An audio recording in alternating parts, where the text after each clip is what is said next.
My name is Julie Pearson, Little Thunder. Today is Friday, April 8th, 2016, and I'm interviewing Ken Dahms at the Edmund Lowe Library for the Spotlighting Oklahoma interview series, sponsored by the Oklahoma Oral History Research Program at Oklahoma State University. Ken, I understand you have a master's degree from American University and your JD from Harvard, but you were an undergraduate at OSU during the time of major social change. And that's really going to be the focus of our interview today, getting at some of the events that happened on campus during the 60s, and particularly those events that occurred around revisions to the OSU campus speakers policy and some of the personalities involved. But for starters, can you tell me when and where you were born? Sure. I was born December 20th, 1945 in San Antonio, Texas. My father was just out of the Army after the war. And he and my mother, he was working for the federal government at the time, and ended up in Stillwater shortly thereafter, where I grew up until the 4th grade. And then Dad got promoted within the Department of Agriculture to their headquarters in Beltsville, Maryland. And so I really went to high school in and around Washington, D.C. And then because of the Dahmses had a long line of history graduating from OSU, I elected to go back to OSU and came in September of 1964. That is really interesting. Kind of peripatetic childhood.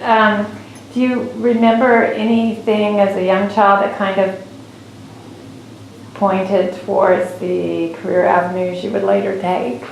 No, actually, I did not develop an intellectual curiosity until I got to Oklahoma State. My high school was filled with athletics, emphasis on athletics. I ran track, ran cross country, and played basketball for all 3 years there. Was a very mediocre student, underachiever, and when I got to Oklahoma State, I began to realize that I never would make the Olympic team in track and field or any other sport, and decided I better knuckle down and study. So that's what I did.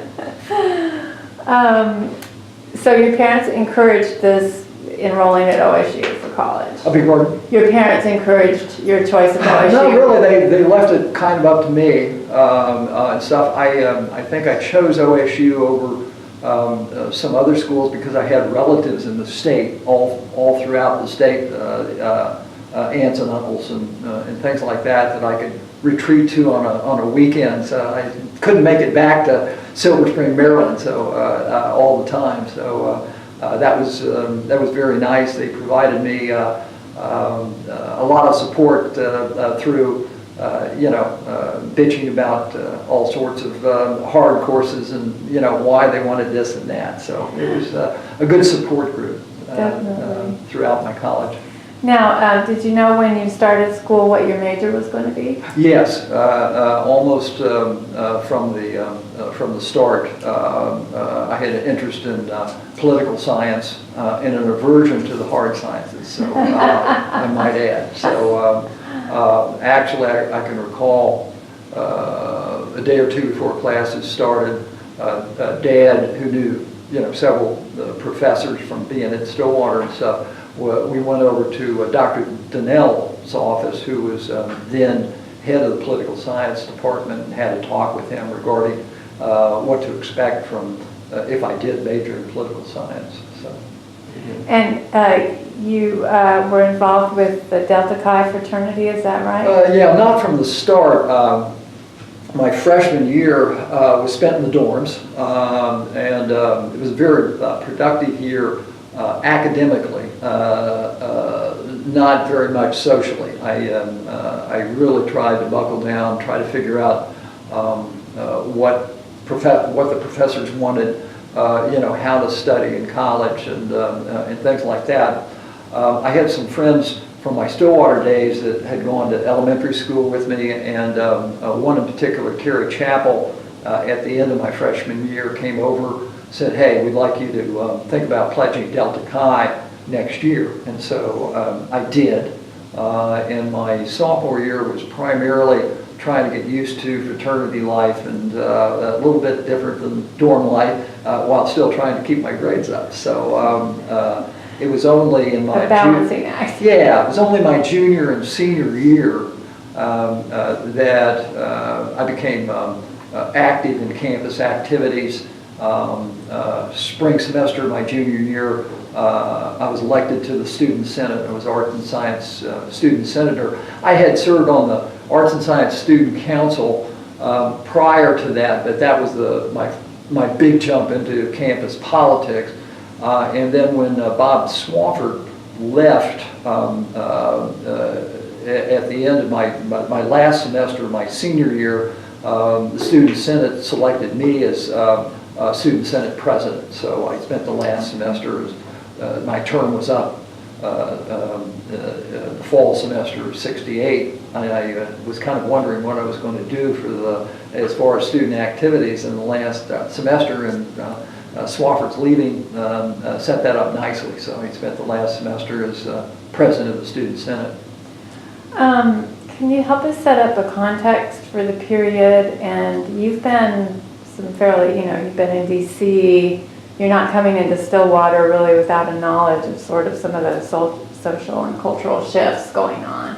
But I wonder if you can just personalize it for us with regard to the place you're coming from and what you encountered here on campus as you entered school. Yeah, that's a good question.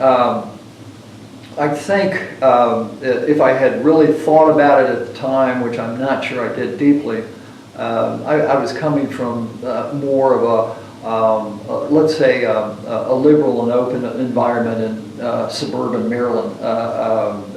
It's mostly urban or suburban, mainly very well educated because most of the people are civil servants with the federal government, like my father was. It just seemed like coming to Oklahoma, they were certainly a bit more conservative, let's say, agrarian oriented. This is a land grant, institution, so well it should be. My father was an entomologist, so I have nothing against people in agriculture, but it just seemed to me, without really thinking about it, but looking back, that I went from a fairly open, hey, we're all, different to the point of strangeness sometimes, to a more closed, I think fundamentally, fundamentalist oriented society, and that may have had some impact on the way I viewed things. So you're coming in as a political science major, and we have the Vietnam War going on, we have the draft, we have recent civil rights legislation and tensions because of that. Were some of these issues coming up in your classes, or did it kind of hit the ground at the Student Senate? But again, that's a good question. I think a little of both. I looked upon, myself as seeing generally both sides of an issue as it came up. But some of the irony, I guess, and I was going to get to this later on, but now that you brought it up, was the fact that I felt like I got a very good education while I was here at Oklahoma State. It held me in good stead through my master's at American and actually in my law degree at Harvard. I thought I was prepared, and ready to meet the academic challenges. But it always it always seemed a little ironic to me that, especially in light of the restrictive Board of Regents speaker policy, that you had all this openness in the classrooms.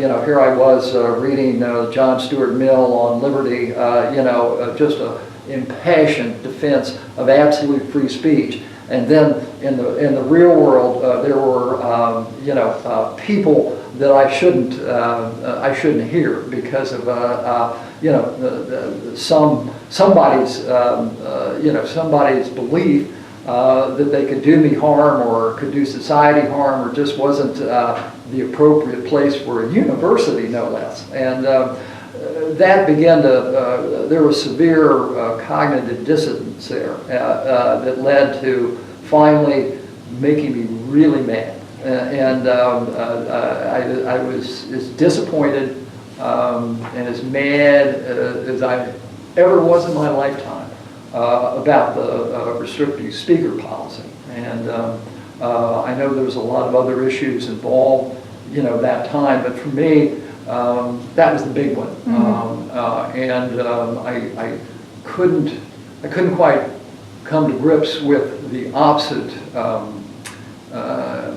the opposite, you know, belief that there should be, you know, some policy that restricts free speech. The answer for you know, speech that you don't like or find reprehensible is more free speech. You know, you get somebody in that opposes that viewpoint, and they have a debate of some sort. I mean, what else do? You don't hide, you know, somewhere and say, oh no, you can't hear Thomas Altizer because, God, he believes in the death of God, whatever that means, and I don't think anybody came to grips with exactly what that meant.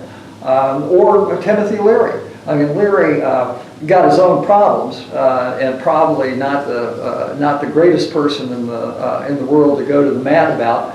But hey, if you're talking about absolute free speech, you try to protect everybody's rights. So anyway, I digress a bit, but that was one of the things that most troubled me, right, regarding that, and in the end, I think led to what was back then a fairly radical thing about writing Dr. Galbraith and urging him not to come. The irony was not lost on Streck and I mean, here, you know, our main point was that all these speakers were being denied on campus, and then we were asking Dr. Galbraith not to come. You know, but hey, you know, in critical times you have critical solutions, and so we did wrestle with that a little bit. I bet. Well, can you talk to us about the restrictive speaker policy, because it wasn't as restrictive as I understand. Something triggered these. A decision by the Board of Regents and the President to sort of revise that speaker policy. Yes, you know, I think I left before they you know, revised it for my perspective, the better. They were ratcheting down when I was here. Okay. Essentially, I believe, looking back in the archives, I wasn't quite sure that the Altizer decision back in '67 might have been Dr. Kahn's alone, and there was something called the congregation policy or something that was kind of amorphous, and Dr. Kahn made a decision that Altizer wasn't, especially since he was preaching the death of God, whatever that meant. I never got to know exactly what he meant, because I never got to hear Dr. Altizer speak. But then I think as the pressure mounted and stuff, the regents really came to what they thought was Kahn's defense by passing a more specific policy. But when you pass a more specific restrictive speaker policy, you just get in deeper, and that's what happened. Going back and reviewing what the policy said was, we don't want any speakers that have ever violated the law, advocated violating the law, or you know, something else. Well, in the same breath, James Farmer comes on campus, one of the true civil rights heroes, and he would sure be interested in, I don't think he knew about the policy at that time, but he'd sure be interested to know that Oklahoma State didn't want anybody that had, you know, advocated violating segregationist laws or Jim Crow laws back in the South. So it was bound to just be a subjective policy. You picked and choose who you wanted. Leary couldn't come because we don't like drugs, okay?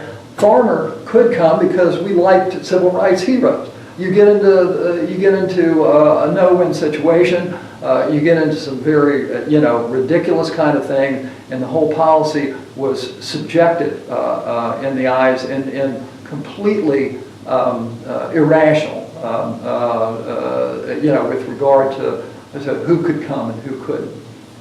I have a list of some speakers too that I'm wondering if you remember incidents around them. Adam Clayton Powell. Oh yes, yes. That was one. That's very good. Congratulations, you guys are on the ball. We, between the Altizer and the Leary decision, oftentimes we would, we being the student body or the student senate, would run up sometimes just to, you know, just to see what would happen. But said, hey, we're really thinking of Adam Clayton, inviting Adam Clayton Powell. Oh my God, no. You know, he's not a James Farmer. He's you know, he's a radical, you know, a black power advocate or something. Obviously not, you know, not in the, you know, not in the framework of the people that we want to talk to or want to have talk to us. So we ran. I think several people decided, well, Adam Clayton Powell, let's just see what. I don't think there was any formal invitation of some sort. Let's just see what they would say, and it was pretty typical of the response of no, we don't think that's the kind of speaker that your young ears should hear on the campus. Now, were you running these by George Grease, or were you running them by the president? I have really no idea how it happened. We might have even run it by Dan Kroll or Winston Schindel. What were their positions? What were their Winston Schindel was a young guy who I think was student activities chairman and kind of liaison to the student senate, and we made life very difficult for. He was a likable guy, but you know, he had a no-win position. Dr. Kroll was the head of the Great Issues Committee that worked very hard to get Kenneth Galbraith here on campus. I think he spent maybe 9 months out of his lifetime riding back and forth, and was just livid when at Strike and I when we you know, that we were the cause of all of his travails. He carried a lot of water for Dr. Com and was a well-meaning guy, but you know, he was. He had made up his mind to live. All these people, you know, were defensive about the policy. I mean, they were smart people, okay, and stuff. And the people that decided to make their peace with the regents, you know, said, okay, well, we have to finesse the regent's policy and stuff. And the rest of us, you know, that's not good enough. You know, you don't have a great university when you have a policy like that. So it was a difference of opinion, and sometimes a strong difference of opinion. But you know, we still worked together and stuff. It wasn't like Streck or I were, you know, other than typical students. I mean, we wanted to get good grades. We wanted to go to grad school. Wanted to have some fun. And in college, it just that the speaker's policy intersected some of our student activities. Right. I have a few more names, and it might be that, again, they're Sure, names that you ran yes, by, yes. but Philip Berrigan And Abby Hoffman. You know, now Abby Hoffman was very interesting. I wasn't in on that. I was more of a Adam Clayton Powell person. I don't know who ran. Philip Berrigan, I believe, if my memory serves me right, was a radical priest who was, very much into the 60s with radical approaches, maybe some kind of libertarian theology and stuff, if I recall right. He'd be a great one to. I was always looking for. People. Leary was probably a more messy person to go to the mat with, but I was not on the forum committee who made that selection. They were obviously looking for a fight with the regents and essentially, named Leary about as questionable a person as you could get at the time, drop in, drop out, or whatever on LSD. But again, free speech is free speech. So the student senate said, okay, that's fine.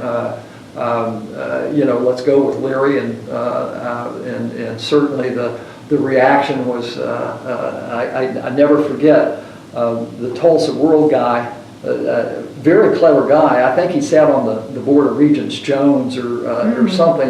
And I'll never forget when they turned Leary down. The Tulsa World had an editorial entitled "We're Leary of Leary Too." So I mean, as much as I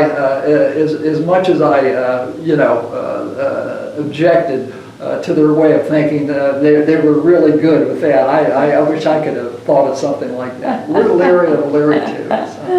Anyway, and who was the other one? How about Jerry Rubin or Dick Gregory? I know essentially that there was the beginnings of a black protest. That was after my time a little bit. It must have come in 69, 70, the 70s or something like that. We had very few blacks on campus at that time. But I knew that the ones that I knew from my circles and stuff were certainly unhappy with a lot of African Americans and stuff. I have to confess that I did not have an appropriate perspective of what they had to go through on campus or indeed in society. I thought everything had been solved, with the civil rights legislation, and obviously it had not. But that was not a part of my time at Oklahoma State, other than just hearing anecdotal information. Mm-hmm. Would that also be true of Julian Bond? Yeah, Julian Bond was a bit more of a hero, regardless of the fact that he happened to be black. I don't recall whether or not. I mean, I didn't know there was a controversy. He had enough. He had enough of a civil rights reputation and stuff that you'd have to be awful, unlike Adam Clayton Powell, that you'd have to be awful brave to turn down someone to speak on campus of his stature. At least that's, and there may have been some stuff that I was unaware of, or, somebody else was trying to pick a fight. Right. How about Sexpo 68? I was reading an article there that I'd never heard of that. So that was not in my vocabulary or on my radar at that particular time. Streck and I must have been housed over at the Catholic Center writing Dr. Galbraith at the time, but I honestly don't recall that, and if I'd come into contact with it, I would have recalled that name. What are your perspectives on these different constituencies that had a stake in this more restrictive speaker policy, the Oklahoma legislature? Obviously, what I blame them for more than anything else is writing the qualifications for the Board of Regents. The Board of Regents was bound to be a very conservative, if not a reactionary group, just because of the statutory requirements. I mean, there had to be a certain amount of people involved in agriculture, and a very conservative group. Understandable, it's a land grant institution, and a strong agricultural school and stuff. But it did not make for the broadest set of minds. And of a specific class as well. Yeah, Dr. Com got, and if you're talking about contemporary support for Dr. Com, the legislature was 100% behind his efforts to exclude some of these more questionable speakers from campus. There was, to my knowledge, there was nothing but support coming out of the legislature, and I can see them saying, well, what do you need? Do you need some other legislation to cool these radicals on campus, So, and I tell people, anybody who asks, hey, I was an undergraduate. The school's going to go on long after I graduate. The legislature is still going to be conservative. Dr. Com's going to have to be careful in his dealings with the Board of Trustees. So there was a limited number of things that I could do and still, graduate and remain a student at OSU. What about faculty council? I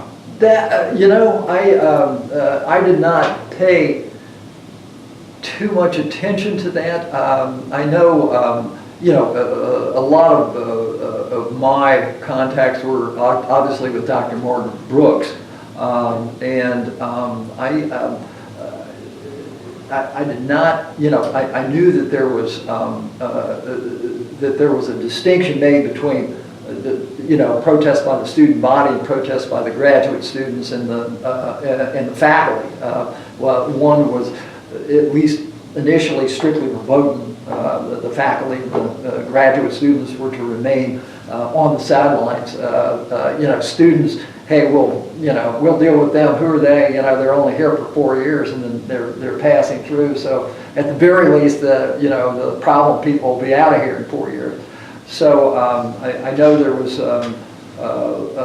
some tension there. I know what the sociology department resigned in mass, I think in '67 or in '68 and stuff. Frankly, I was just kind of cutting my teeth on the student senate in '67 and was not closely a part of those things. I mean, I was aware of the Hawthorne report that the AAUP. Hawthorne came on and found a number of problems. They visited campus. Yes, especially between but it was mainly a faculty, maybe graduate student thing. It was not administration students, and so I did not pay as much attention to that as I probably should have, and I know that other students were very much interested. And the political science faculty wasn't as engaged as the sociology. Not as engaged in as the sociology department. I think one person, Klaus Heberle, from, I believe he was from the political science department, was fairly active in the group. Actually, Professor. Anyway, the name escapes me right now. He taught political philosophy. Was active somewhat, but it was mostly, as far as I can see, the sociology department more than the political science department. How about some of the following personalities here? And again, this is your perspective on President Cam or Cam. Okay. I think, again, I was, you're naive when you're undergraduate, and, people should do the right thing no matter whether they have all these pressures, and you're not aware of what it takes to run an organization, especially a university, especially with, faggots like herding cats. I mean, people have all sorts of perspective, and these people, definitely, if you're generally a faculty member worth your salt, you'll always speak your mind, and you're expected to. The more passage of time, the more sympathetic I am to Dr. Cam's position. Okay, and basically, maybe it's simplified, but I think he truly had a vision of Oklahoma State as a great university, a great research university, and very much wanted to move the university in that direction by legislative, by the legislature's actions on what kind of board of regents he would have. He had to deal with a very conservative, if not, in my perspective, perhaps even reactionary type of board, who probably made decisions to the best of their ability, but they had a certain ideology, had a certain worldview that was bound to clash with the vision of what constitutes a great university. So he probably did as best he could under the circumstances. Again, he was probably, I always thought he had a fairly conservative bent. I think he probably fit in with the general worldview of the Oklahoma populace and stuff, and probably in his own way did the best he could under particular circumstances. Certainly, as time passes, one gets a bit more conservative, and one sees a few more things that just tragically led to all this stuff, and it probably couldn't help but lead to that kind of end result. How about George Grease? Some of these people you may have had interactions with. Grease, G-R-I-E-S. Boy, that name does not ring a bell. I think he was the student union activities director. Oh, okay. I'm not sure. I know the drummer had all sorts of problems at one time about they took away their table and petty stuff like that. Why do you do those things? Other than to aggravate people and that might not have exactly the same view with you, and you always, by doing that, you always cause more trouble than if you just let them alone. So I don't know the man. I really don't, and the name is not familiar to me. Okay. Did you help with the drummer at all, or just read it? Or surprisingly, it's amazing how you forget things after 50 years. But I was going through prior to this, going through the drummer. And I wrote several articles for the drummer that I, had forgotten that I had written. And, with regard to the open speaker policy? No, there was one on the speaker's policy. There was another. I attended a rather radical convention in Cleveland. Don't ask me why. And the drummer asked me to write an article about my experiences at the convention, and I did that. and I think a couple more, and some of them were more cultural in nature. There's something which surprised the hell out of me. I didn't know, I forgot that I wrote those. How about Abe Hesser or Louis Bullock? Ah, okay, Abe Hesser, wasn't he in charge of the union, the student union or something? And I believe there was always a little suspect that he was carrying water for Dr. Kalm and the administration, and every once in a while they would, I think Hesser is more the one that I associate with kicking the drummer out of the, of the student union, or something like that. Some really weird, petty things that you really shouldn't be doing. I didn't know the man himself, but I knew Ron Stevens had very strong feelings about some of the things that he did in relation to the drummer. I was more over into the student government, area.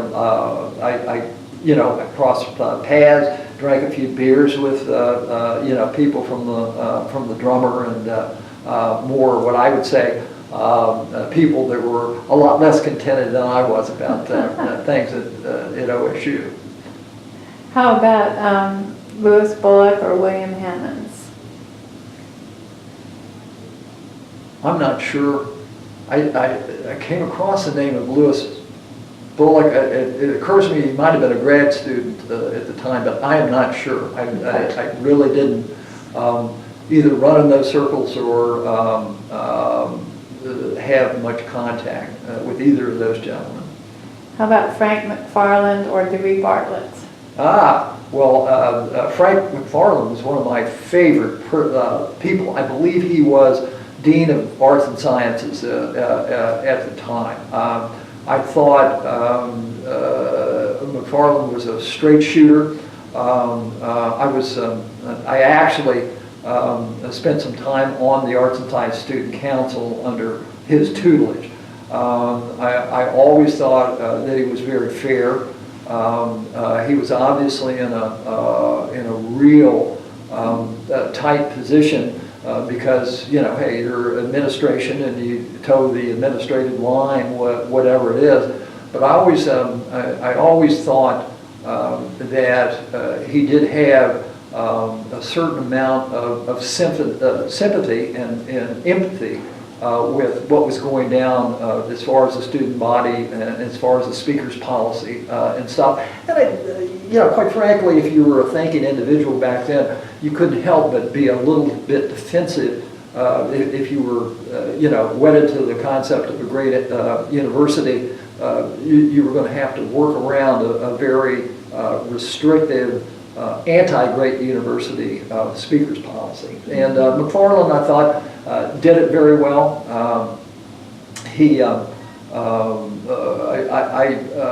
I never got anything but the straight scoop from McFarland, even when I was persona non grata for most of the administrators.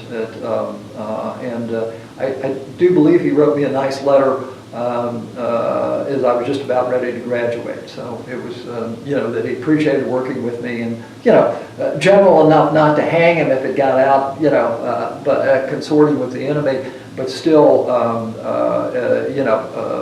acknowledging that that he thought I was a straight shooter too, and that meant a lot to me. That's neat. How about Dewey Bartlett or Margaret Brooks? Well, now I probably should know who Judy Bartlett is, but I'm Dewey. Julie? Dewey Bartlett. Okay. Oh, Dewey Bartlett. Dewey Bartlett. Oh, the governor? Tulsa mayor right now. Yeah, well, yeah, I mean, I didn't have, was he governor when or what?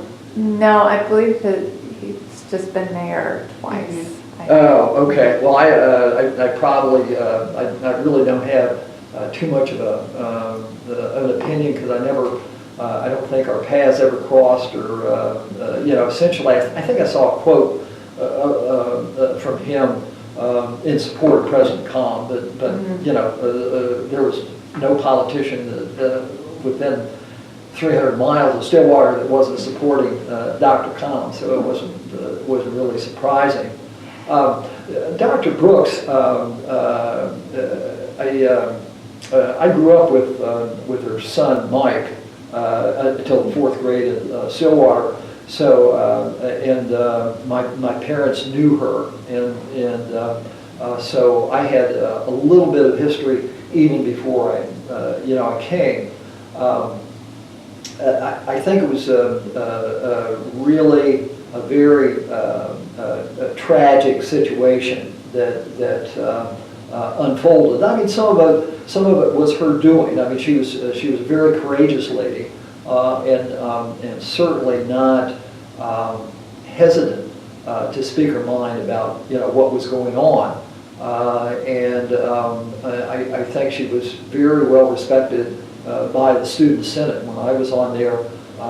Matter of fact, there were we made her our advisor, our faculty advisor, and there was some dust-up regarding renewal of her advisorship, and we were supposed to sign something and give them 3 names, give the administration 3 names, and I can just... 3 alternate names? Yeah, the alternate names to the advisor, and we wouldn't refuse to put the alternate names because we wanted Dr. Brooks, and so I think it was Streck, me, and Bob Swaffer, who was, we were 2 senators, and Bob was the president of the student senate at the time, marched over, I think it was to, I think it was to Winston Schindell's office, because that was our liaison, and he flat out asked, I was never prouder of Swaffer at that time,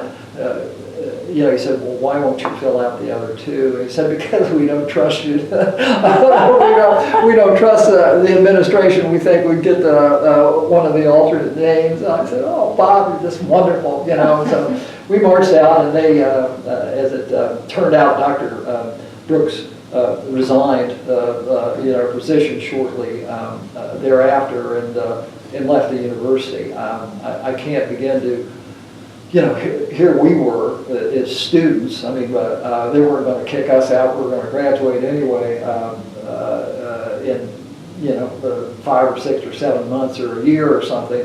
But here's somebody that made her livelihood at the university and had everything on the line. She was in sociology, right? Beg pardon? Was she in sociology? I don't, that's a good question. I almost thought she was in one of the harder sciences, but I may be incorrect in that. I think she was under tremendous pressure, but it was somebody that I had great respect for and lived by her principles. And, where we were, I don't want to say we were serious in what we did, but we didn't have near what we were, going to lose compared to her. And so she had my utmost respect, and I really do think possibly, I wasn't privy to meetings and stuff, and things, things can happen and all. But I really do think she got the short end of the stick from the administration. Mm-hmm. And perhaps because of her radical views and the fact that she made trouble on the faculty council, or figured prominently in some of the criticisms of the administration and the Board of Regents. Do you remember any of the student protests on the Vietnam War, or? No, in retrospect, since I was drafted about 4 months after I left OSU and was at Fort Bragg in basic training in October of '68, I should have participated and listened a little more to that, but that was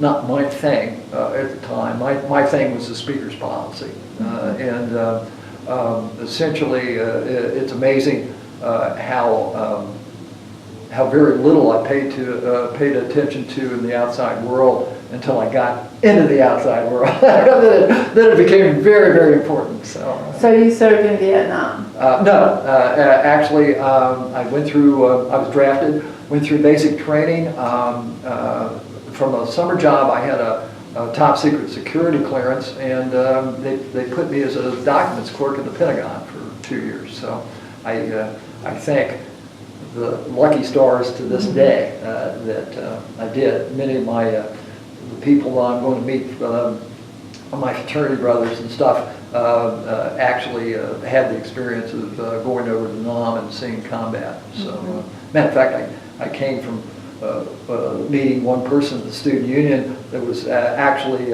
shot down over Hanoi and was a POW for a while. So I have great respect, but I was glad that I ended up in a place where I didn't have to kill anybody and nobody was shooting at me.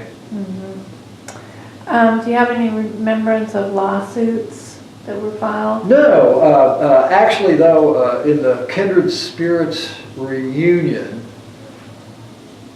gee, that might have been Liz Bullock that I met.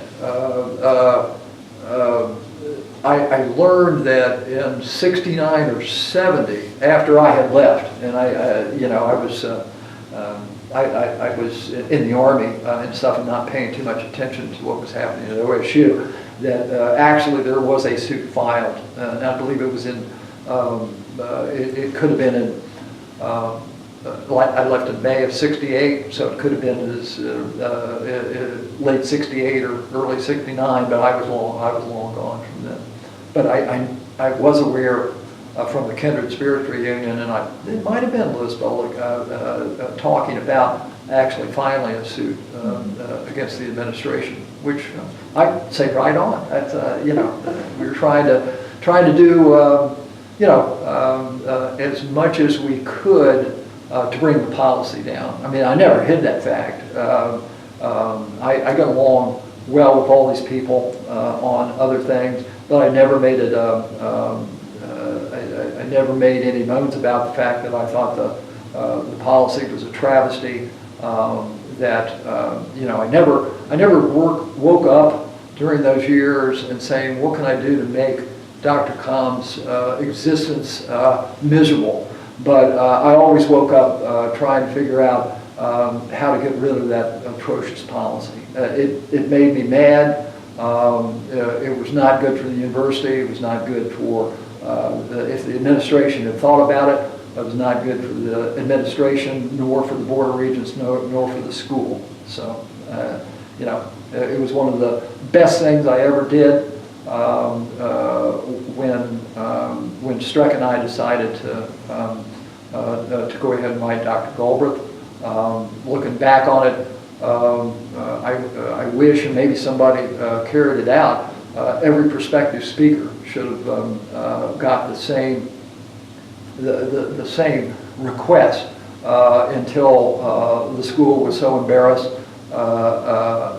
that it was on the wrong track that it would have retracted the policy. And I understand for various reasons, probably not any associated with my efforts, that there was a compromise in '69 or '70 that kind of left it to the various schools working within the quote tradition of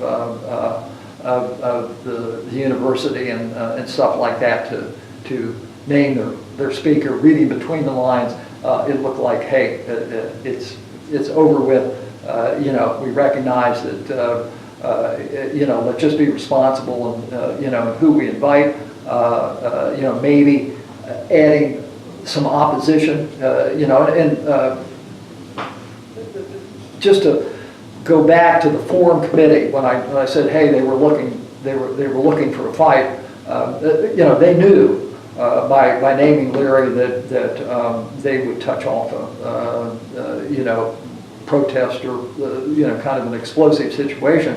But one of their keys that they offered was to have a panel of people that disagreed with Leary on the use of LSD, on the use of hallucinogenic drugs and stuff, saying, hey, this is going to hurt you and stuff like that. How great is life? I mean, that's what you should do to people that are either advocating irresponsible things or things that you find, you know, reprehensible.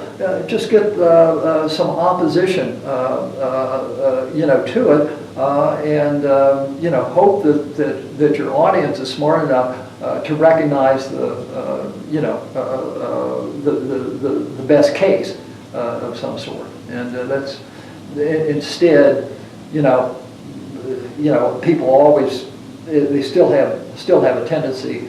Today I was talking to David regarding, evidently there was 20 years ago or something, there was a movie of some sort that somebody found offensive from the you know, trustees, and it was all over again. It was like deja vu, had a policy of some sort. Let people see it. You know, it comes, it goes. If you are worried about impact upon, you know, young college minds of some sort, have an opposition, you know, speaker or something, or, you know, talk about it. But the lazy way is to simply say, we don't want to hear this because it's too controversial, it's too radical or whatever, and that's a lazy way. The intellectually honest way is to meet it head on, to explain to people why this is a bad policy of some sort. And Leary was an easy target. I mean, you know, my God, you know, just have a couple of physicians with good reputations saying this is crazy. You know, this is absolutely loony, and that was the end of it. But no, I mean, you know, we were forced to die on the beach for Timothy Leary. My God, so. But you know, you accept all of them with an absolute free speech policy. What kind of impact then did your letter to Galbraith have? Did this get some publicity? Do you think it might have been the straw that kind of broke the camel's back? That is a very good question, and one that I was wrestling with. I was trying to make a few notes and stuff, and the first one I said, well, they're going to ask us what we hope to gain by you know, having you know, do this. Certainly, there was an outside chance that we could bring down the whole policy by embarrassing the administration, embarrassing the Board of Regents. We didn't think that Galbraith would actually refuse to come. The best we thought we could hope for was that we'd introduce him to the policy. Being the great liberal economist that he was, we were pretty sure he'd find it reprehensible and say something at the time that he was on the campus. And as it turned out, you know, he didn't come. So we were hoping, you know, the best thing we could hope for was a reversal in the policy when they saw, oh my God, you know, this might be the start of you know, several you know, speakers saying I ain't coming you know, to anybody that, you know, to any place that has a restrictive policy like that. The Tulsa World picked up on it. Yeah, and who knows? You know, you can only do what you can in the time that you're given. After Leary was rejected as a speaker, and after we had the get-together, the gathering, I guess several thousand people.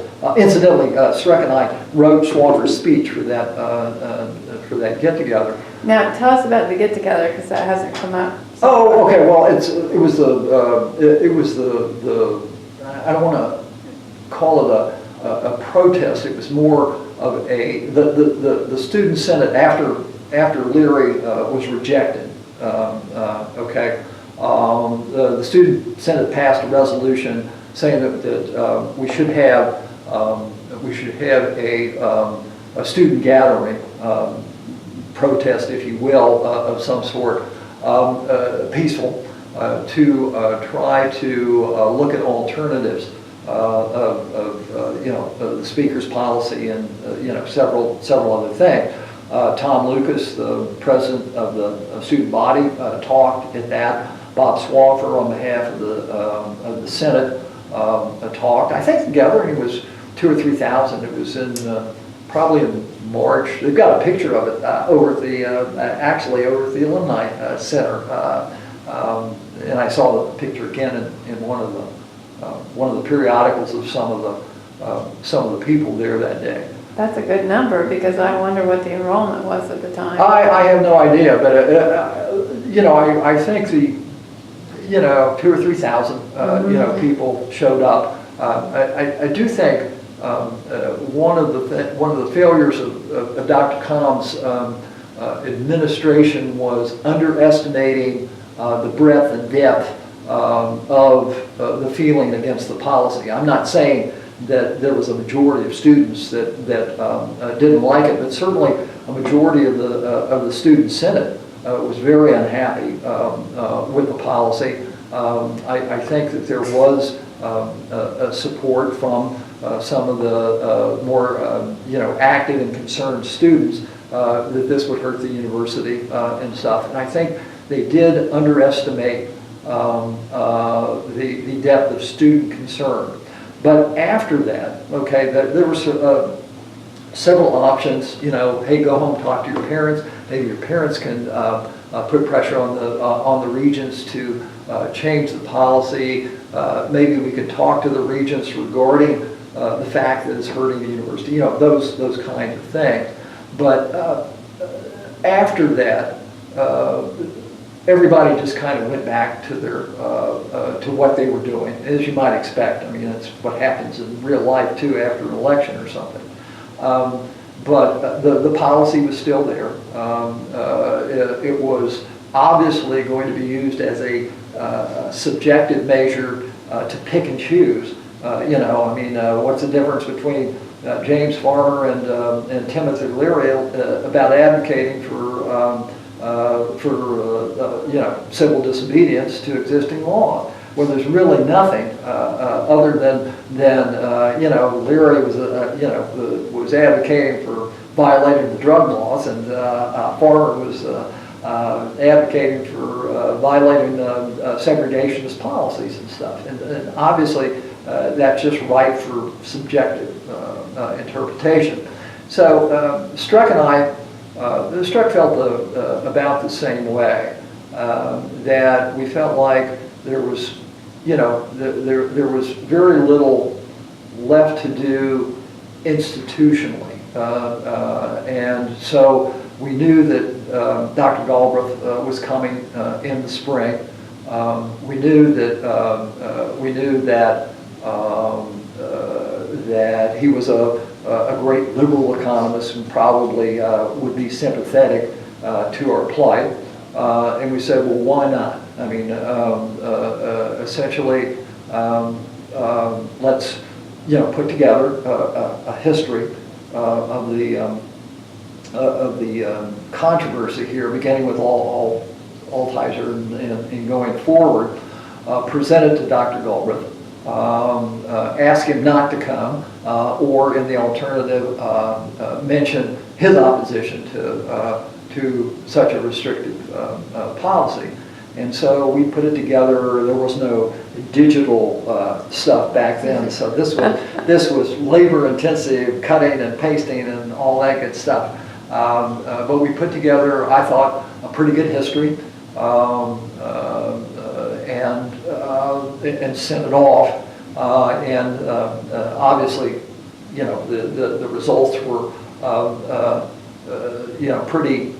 We thought pretty devastating, pretty embarrassing. Hopefully to the administration and to the Board of Regents, and it may have played a small part in. And it could be the straw. Who knows? For sure. I mean, there were people after us that I'm sure did much more than we did. But that was our parting thing. Now, I had written down, and you might have the next question or may never ask it, but I'll answer it anyway.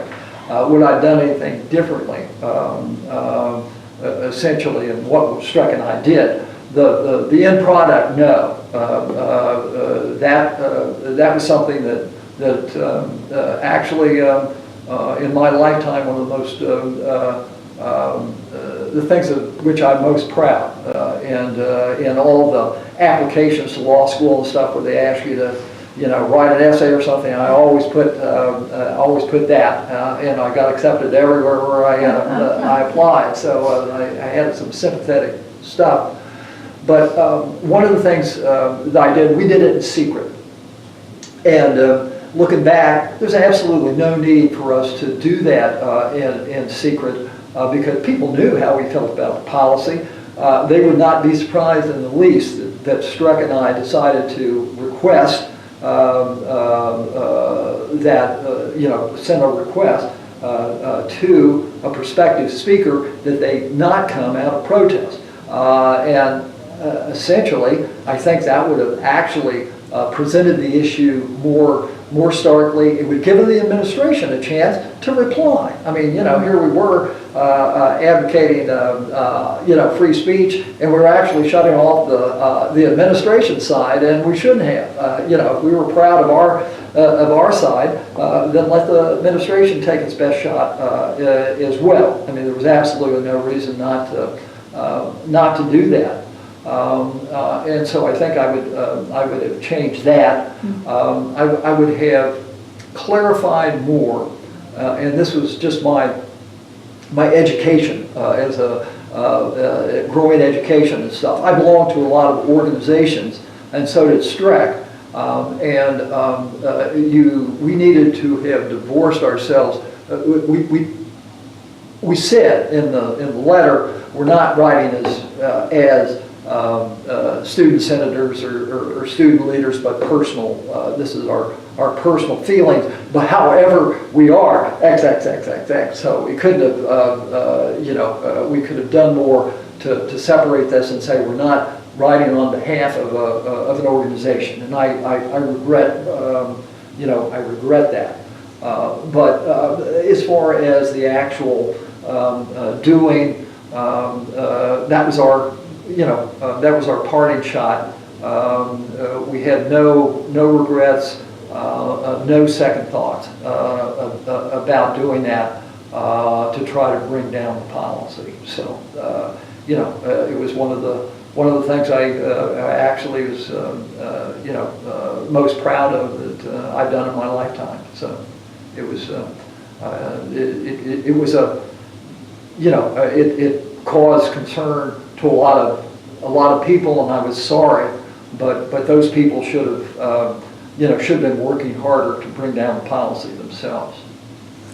What was the Kindred Spirits group? Kindred Spirits. That's very interesting, and I think Ron Stevens was kind of, as the editor, the drummer, was kind of a leader, but it was made up of, it was kind of a coalition of a lot of people unhappy with a lot of things, and so actually.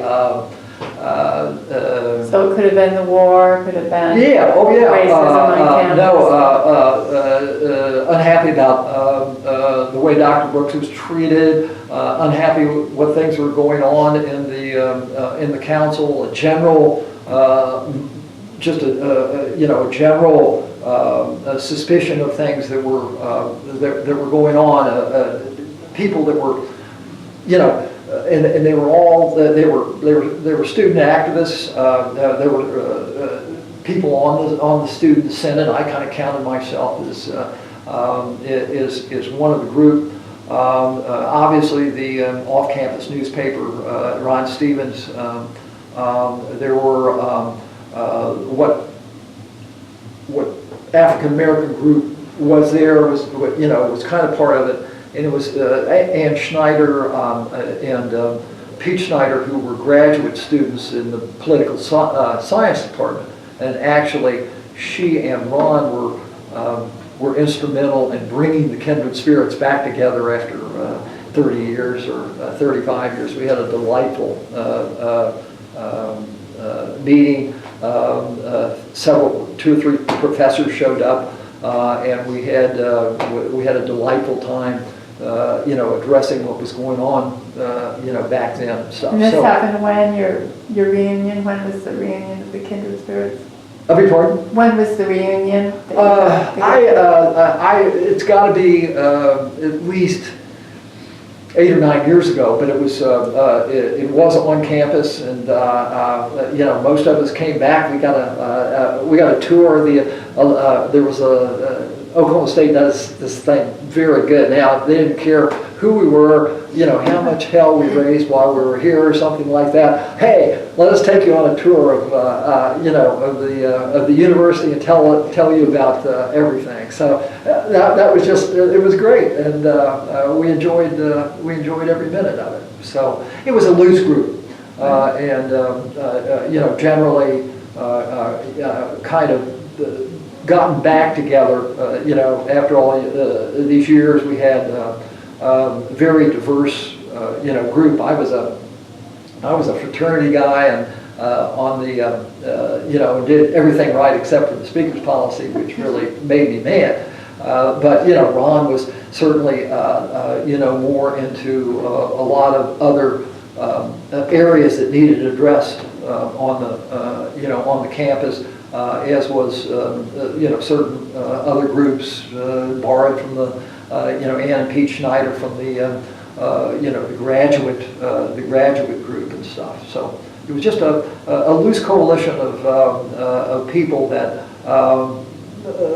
I would imagine Dr. Kahn would label malcontents. Well, we're about to wrap it up here. Anna, are there questions that? I have a couple, actually. Uh-oh, you're the dangerous one because she's been studying this. No. Well, one was you were mentioning just some of the other groups that are on campus, and one that I was interested in was the Afro-American Society, which formed, I believe, in '67. I just wonder if you had any memories of like any demonstrations on campus that they did. The what? The Afro-American Society? Oh, no, I was, there was one African-American activist, the emphasis on one that people usually turn to as the representative for what was a very sparse group back then of African Americans. I forget his name, but he was usually consulted as the spokesperson, and it was obvious that his constituency was unhappy, and from the things I got back, not without cause, but again, although I'm kind of ashamed to admit it, that was not number one on my radar Right. on that at the time. In regards to the speaker's policy, in the 1968 Redskin, I came across a quote that they put in there, or more of a question, I guess, saying, we're really too young to hear and decide for ourselves. And so I wonder if that's part of like the anger that you felt with the restrictive policy was, I guess, the university kind of labeling you guys as too young to decide for yourselves. Most definitely. I know just enough political philosophy to be dangerous. So I say this with a grain of salt, but the atmosphere was definitely paternalistic. That hey, we're going to protect you. You're young, impressionable, and we're going to protect you from some of these ideas. Now, I digress a little bit here, but it's kind of in reverse. Some of the movement, and I don't know if it's come to OSU on the safe space movement. that just drives me up a wall. I mean, why do you go to a university? You go to a university to expand your universe of ideas and stuff. And that was part of that was part of what made me mad. Okay, they were giving me in classes. I wasn't too young for Mills on Liberty. I wasn't too young for his arguments in favor of absolute free speech. I mean, you read on Liberty, and it's just as crystal clear today as it was 150 years ago on the fact of why in a free society you have absolute free speech, and you don't.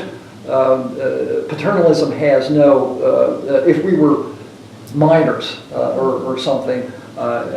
You're paternalistic because they're children, but we weren't children. We were here to learn.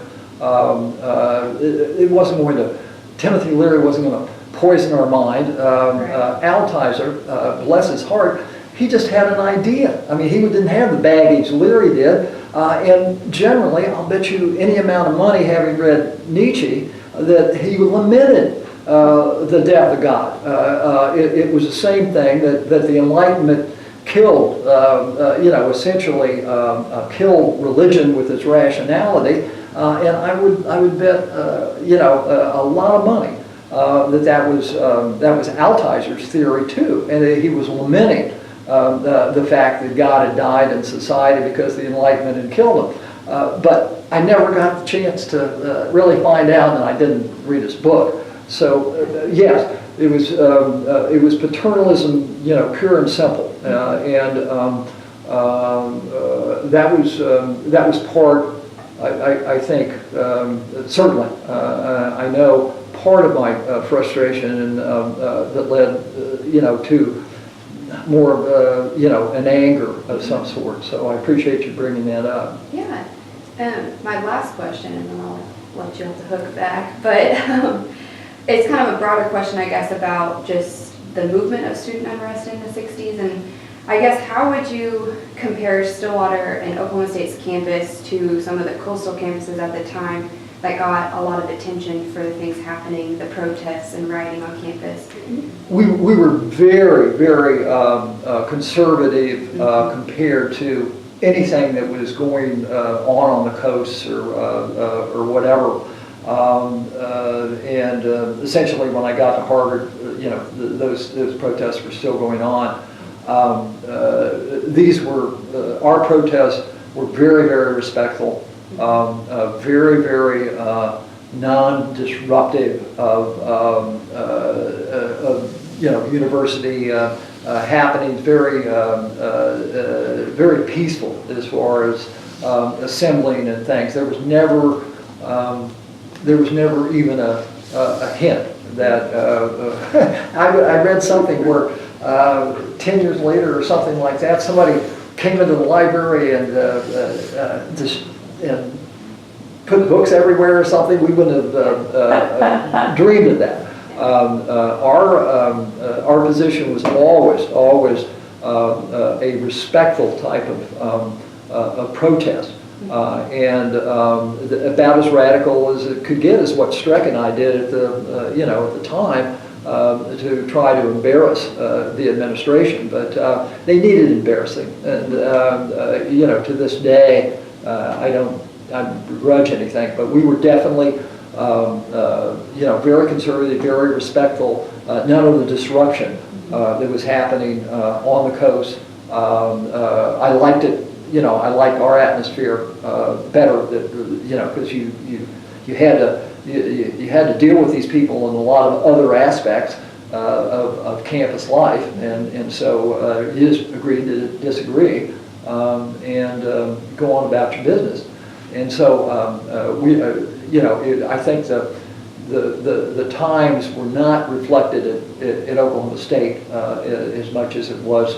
Your typical Berkeley or Harvard or some of the East Coast school, but that was my my thought that we were much more mild form of protest, but a protest nonetheless. So after you graduated and you went on to American University and then Harvard and got your JD. What did you do?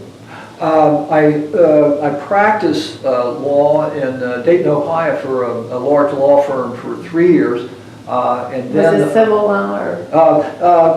Corporate, real estate, and stuff. And that 3 years convinced me that I was not cut out to be a private lawyer.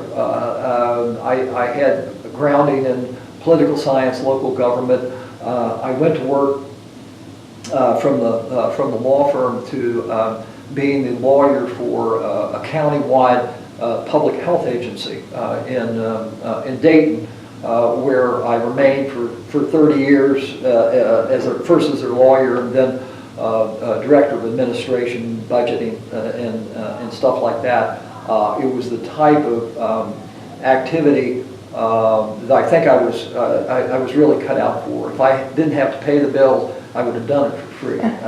You know, and if you can say that about your work, you know, it's not work. And so it was very satisfying because I lost a lot of sleep from, you know, recalcitrant employees and, you know, policy problems, but never ever any sleep on whether I was doing the right thing or, you know, doing work for the public good. So I retired from there in February of 2004.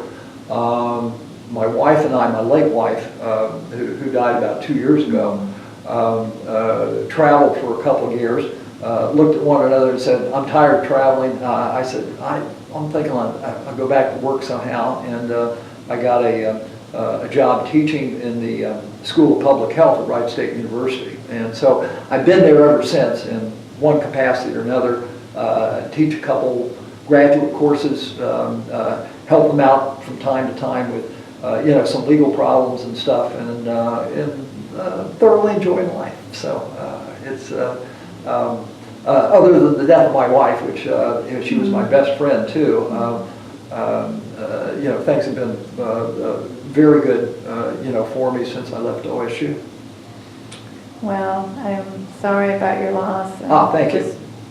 Really thankful that you shared your story with us. It's a wonderful. Oh, I enjoyed it. Like I said again, I really appreciate you accommodating me on short notice. I know it's not your, you know, standard procedure. It's not my standard procedure either. I usually go under the rubric that you know, failure to plan is not my, you know, your failure to plan is not my emergency. And I really appreciate you all being so responsive and actually, you know, wanting to hear, you know, the tales from 50 years ago. So I really appreciate it. Well, we appreciate it too. Thank you so much. Okay, thank you.